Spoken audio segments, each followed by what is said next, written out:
Hello, ladies. Welcome to episode 13.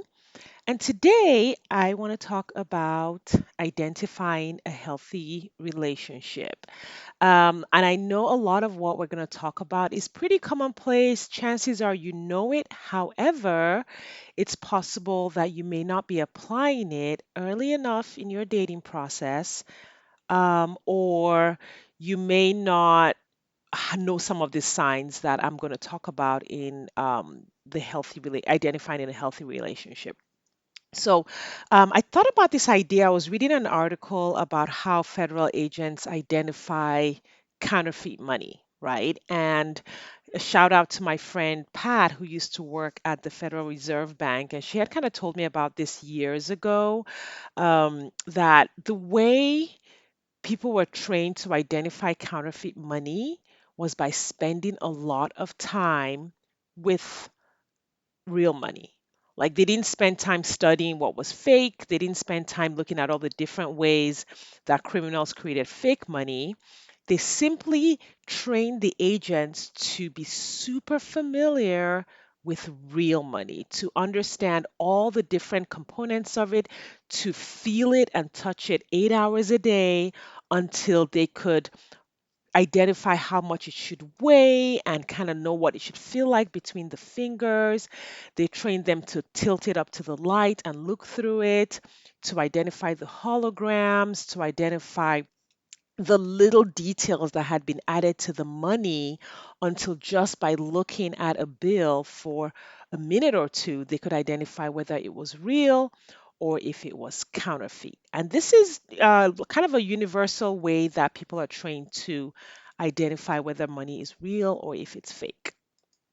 And this is a principle that I use with my clients when they are coming out of divorce and looking for a healthy relationship.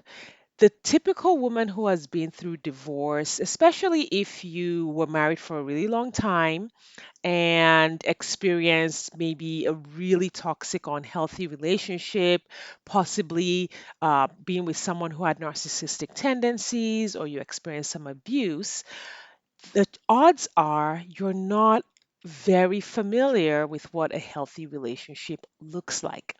And it's not that you don't deserve to have a healthy relationship or you're not good enough for a healthy relationship. The trap is that you're not familiar enough with a healthy relationship to identify when a relationship is not healthy, or to identify a person that you meet, whether it's online or through an introduction with a friend, or you meet them when you're out and about, to identify that this person does not have the characteristics that I'm looking for a healthy relationship. And if you're like me and then you add on a sort of unhealthy childhood on top of that, it's possible that you've gone a lifetime without really experiencing a healthy relationship. Right. So if your parents had a toxic marriage, or if there was abuse or neglect or trauma in your childhood, and then you went into a marriage where you were hoping that you would be loved and cared for and nurtured, but then that person also was toxic, or the relationship was toxic, then you really could potentially have had like 30 or 40 years of becoming familiar and normalizing unhealthy interactions in relationships as what you're familiar with. Like it's just normal. This is what happens. I remember when I was in my first marriage, the thought that I used to think all the time was that, oh, well, relationships are work, right? You got to work at them. And I talked about this in a previous podcast episode, that it was just so much work, but the work was producing nothing in the relationship because the relationship was unhealthy. It didn't matter how much I worked at it. It didn't matter how many books I read. It didn't matter how many changes I made. The relationship itself was unhealthy, so all the work was unproductive. So, really, the antidote to this is to become very familiar with a healthy relationship. And I often will send my clients on a scavenger hunt into the world, if they've experienced kind of what I've described, to find healthy relationships. I'll be like, I want you to Look for people who are in healthy relationships, who are practicing healthy relationship habits, not like Instagram photos. It has nothing to do with Instagram pictures or Facebook posts. It really has to do with real flesh and blood people interacting with each other in ways that are healthy, dealing with problems, collaborating, nurturing each other, being there for each other. And if you've never seen it, then you won't know how to identify it. Even though you might have an idea of what it could look like, you may fall for something that is not the real thing if you don't know what the real thing really looks like.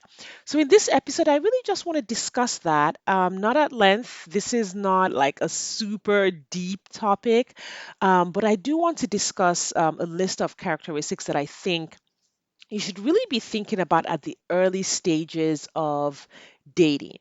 The list for the person that you eventually get engaged to and get married to is a lot longer, right? For what's healthy in a marriage, like that list is super long. However, just someone that you decide to go on a second date with. So if you're texting someone, you go on a first date and they seem okay, you should have certain criteria that determines whether or not you go on a second date or you go on a third date. Very early in your interactions with the people that you meet, you should start to identify whether that person has the capacity to even have a healthy dating relationship or not.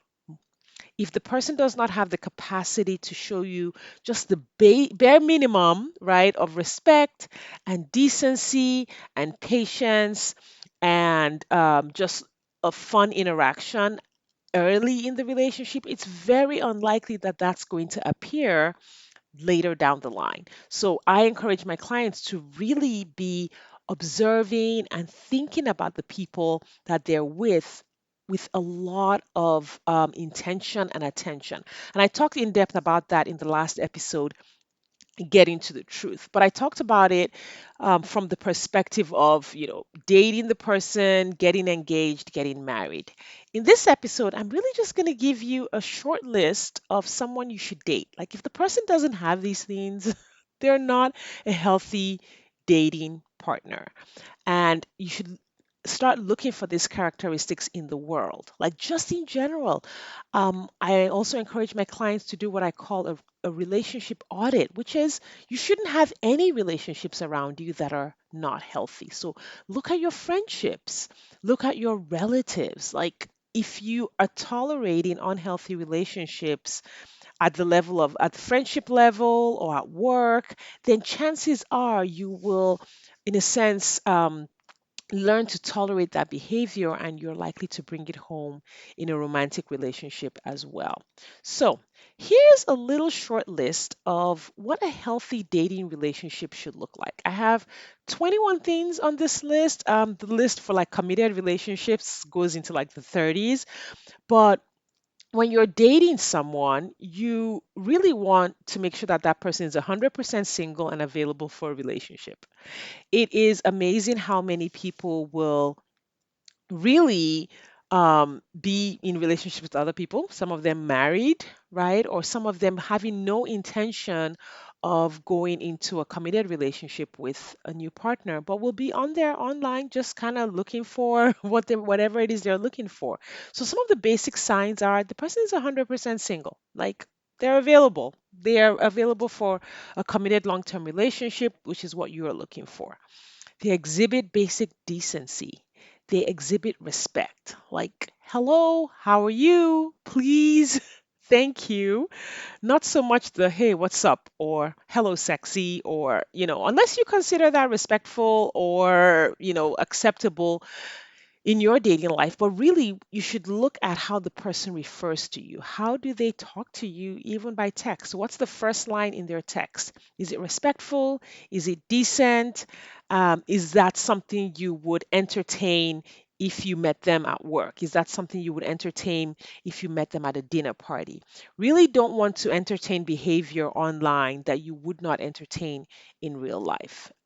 Everything you do and everything the other person does tells you something about them. So you want to take what they do at face value and don't explain it away, don't make excuses, don't rationalize or minimize exactly what you see. So the first three were 100% single, exhibits basic decency, respects you. Number four is looks forward to seeing you and spending time with you and expresses that, right? So if you're texting someone and they disappear for 3 days, chances are they're not really looking forward to talking to you, right? Now, some of these ghosts will come back as zombies. I know there's a lot of fun terminology around online dating.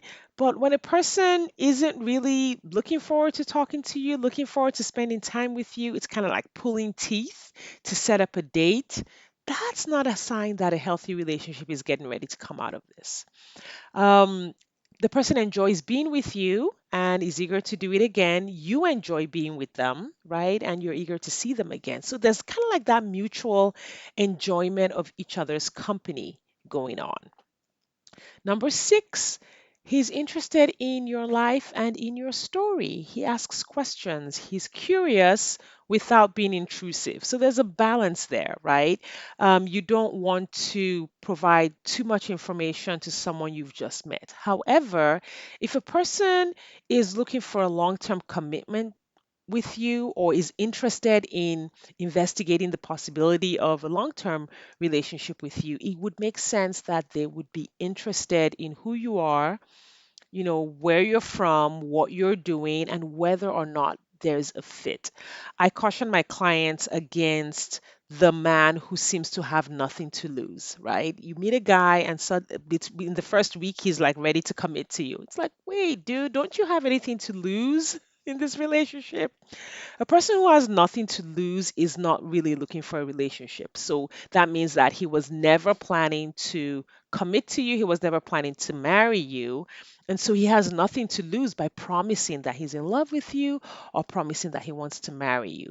So a person who is looking for a real relationship will show some curiosity about you, who you are, and where you're going. Number seven, kindness and consideration, right? Like just basic human decency, like I said.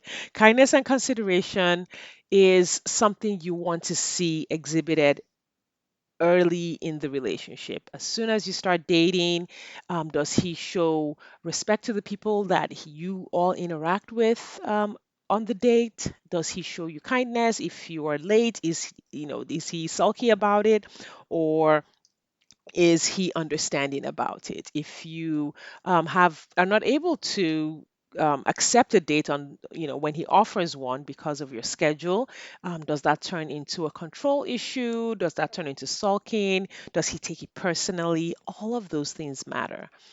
Number eight, you have some chemistry. If you're bored out of your mind when talking to someone, whether by text or over the phone or on Zoom during these days of COVID, then there's no chemistry, there's no fun. Chances are there's very little compatibility between the both of you. In a healthy relationship, the other person would express that he thinks you're unique and special without being over the top. He's patient and willing to take things slow. So there's not that forceful pressure very early in the relationship for you to commit to him or even him expressing the desire to commit to you super early. 11, he's emotionally available. He shares his own story, right? So sometimes you'll find a person asking you all of the questions and they're not revealing anything about themselves, right? That means they're not vulnerable. They may not be emotionally available. Kind of want to watch out for that because you want to be on an equal plane, right? You want everything that happens in the relationship to have mutual reciprocity in it. So if you're giving in an area, you want to watch that the other person is giving equally to the relationship in their own way. 12, they're open minded, willing to think and grow in new ways. They exhibit some flexibility around their ideals and their way of life, which shows that they would be able to accommodate other people in their own life. 13 has self awareness. So, this is a whole podcast on its own. self-awareness, but they understand the impact that they have on the world, right? You don't want to be a bull in a china shop. Some people just go through life really not aware about the impact that they have on the people around them. So you don't want a person who just says things and doesn't care about the impact that what they say or what they do has on you. 14, I recommend that the person you date has clarity around mental and spiritual wellness. Like they have an understanding of what it means to be mentally healthy, what it means to be emotionally healthy, what it means to be spiritually healthy. They know what that means and they have a practice that keeps them healthy emotionally, mentally, and spiritually. This is maybe a repetitions, but 15, I listed open to growth, right? So building a healthy relationship requires growth on both your part and the other person's part. And if you're with someone who is not open to exploring areas of growth or areas of change that might be required in a relationship, or even just discussing it, if they don't have a personal development path, a personal growth path, that might be a red flag. Number 16 is my favorite, transparency. So often people will say, I want someone who's honest. I want someone who will tell me the truth, right? I prefer to look for someone who is transparent. So you could have someone who tells you the truth when you ask them the right questions, but you have to know which questions to ask. What you really want to do is go one step higher and look for someone who is transparent. And a person who is transparent is self disclosing. Like they don't wait for you to ask them 20 questions before they tell you something about themselves, right? They're actually kind of an open book without giving you TMI and unloading their own emotional burden on you. But they're an open book, and so when you ask one question, they give you context around the answer. An example would be, where do you work, right? And then they tell you where they work, and you're like, hey, do you enjoy your job, right? Maybe a really good follow-up question. And they tell you, instead of saying, yes, I do enjoy my job, they say, I enjoy my job. They tell you what they like about it.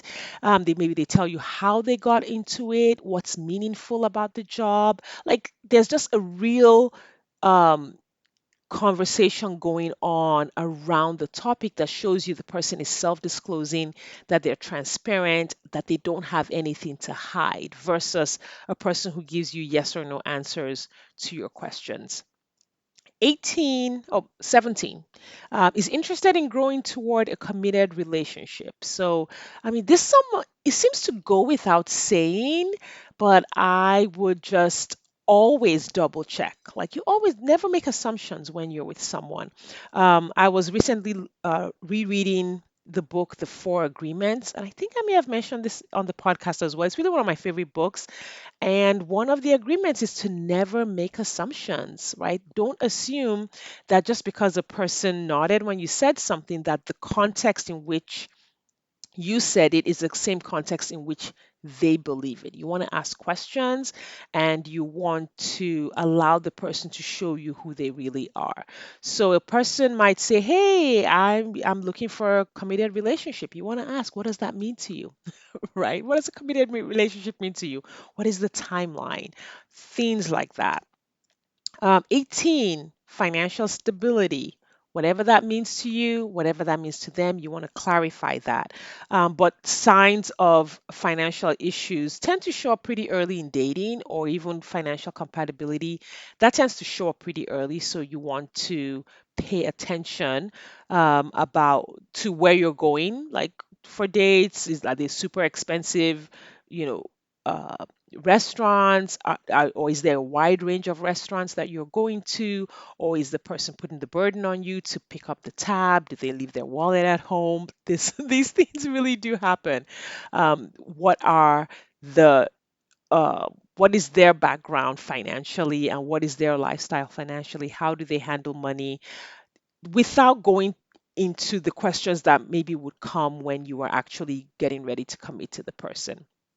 19 is compatible with you just in general. Like children, religion, politics, personal values, geography, the basics, right? Like make sure that there is not a big clash or a huge difference in your lifestyles that would require like a really strenuous amount of um, flexibility on both your parts. If it's too much of a strain for you to be together, like so say you live 2 hours apart or 3 hours apart, that's not really a good fit, even for a dating relationship, much less for a long-term relationship.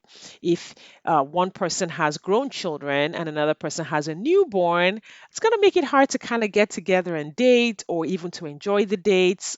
You might find if one person might find themselves having to pick up duties they weren't really looking forward to picking up just in a dating relationship.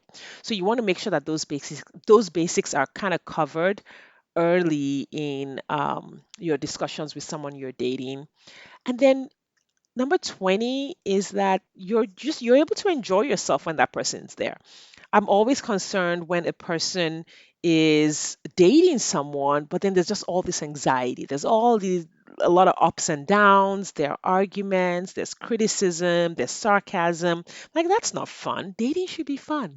I think as a general rule, dating should be fun because this is a carefree period. You're just checking each other out. There are no commitments being made yet. The first 3, 4 dates should be a lot of fun and should not have a whole lot of anxiety happening at that stage. If you have anxiety happening early in the dating relationship, that's a sign that something's happening. Your intuition is telling you something, or you are ignoring certain signs that are very clear. And you really want to take a look at how you feel around the person. Do you feel like you're walking on eggshells? Do you feel nervous? Do you feel insecure? Do you feel like you're not good enough? It could be a sign that this is just not the person for you for whatever reason.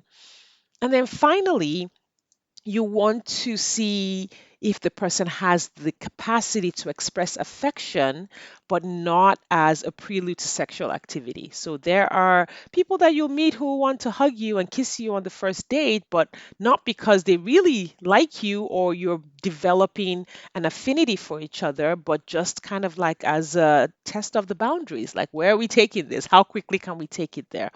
And what's interesting about those kinds of people is that there's always a lot of affection expressed, a lot of physical affection expressed as a prelude to sexual activity, but then you'll find that at other times when that's not on the table, then there's no physical affection, there's no holding hands, there's no peck on the cheek, and that really is a red flag. So these are like the 21 things that I suggest you look for early. So these are like early stages. These are not the questions you ask when you are vetting the person to get married. These are just the basic requirements for you to think about dating the person, going on a first date, going on a second date, going on a third date, just the initial period, the casual dating period.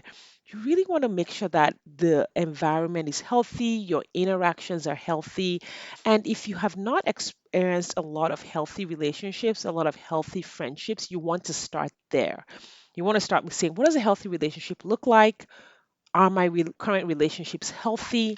Am I interacting in healthy ways in my home and with my friends and in the organizations that I belong to?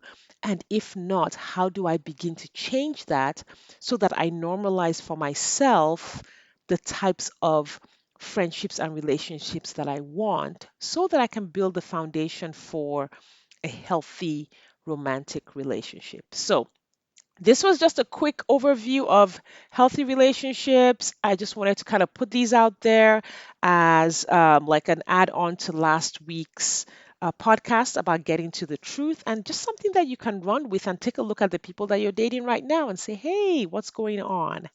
Are they healthy? Is this healthy? Am I healthy? Right? Do I even know what a healthy relationship would look like with me? And if you have questions around this, I would want love to invite you to schedule a call with me. Let's take a look at the relationships that you currently have. Let's look at the people that you're dating. Let's look at the relationships you've experienced in the past and identify if you have a gap between your relationship experience and healthy relationships.